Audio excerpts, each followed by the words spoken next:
উজ্জ্বল দা মোটামুটি সবাই চিনে গেছে মধ্যমগ্রামে ফেমাস ভাইরাল এই মানুষটিকে সামনে থেকে দেখলে যেটা মনে হয় পেছনে কিন্তু আরো অন্য রকম বলা যায়। কারণটা হচ্ছে তার ছেলের আজকে জন্মদিন 12ই জানুয়ারি। প্রায় 650 সমাজে পিছিয়ে পড়া মানুষদের জন্য এগিয়ে এসেছে এই উজ্জ্বলদা, এবং সাথে সাথে কিন্তু বাচ্চা কচি কাচাদের জন্য রয়েছে সুন্দর করে আজকে উজ্জ্বলদার বিরিয়ানি।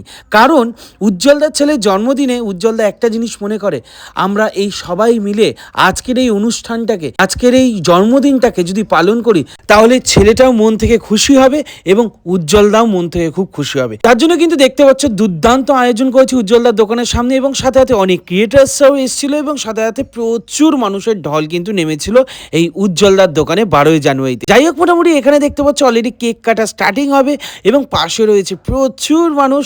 সামনে উজ্জ্বলদা, বৌদি এবং তার মেয়ে ছেলে সবাই রয়েছে, এবং রয়েছে প্রচুর ক্রিয়েটার। এই ক্রিয়েটারদের কিন্তু উজ্জ্বলদা একদম ঘরের লোক মনে করে, না অন্যদের মতো না, নিজের মতো। যাই হোক, একটা জিনিস তো বলতে পারি, উজ্জ্বলদার কিন্তু ব্যবহার যেমন, উজ্জ্বলদা বিরিয়ানি কোয়ালিটিও তেমন।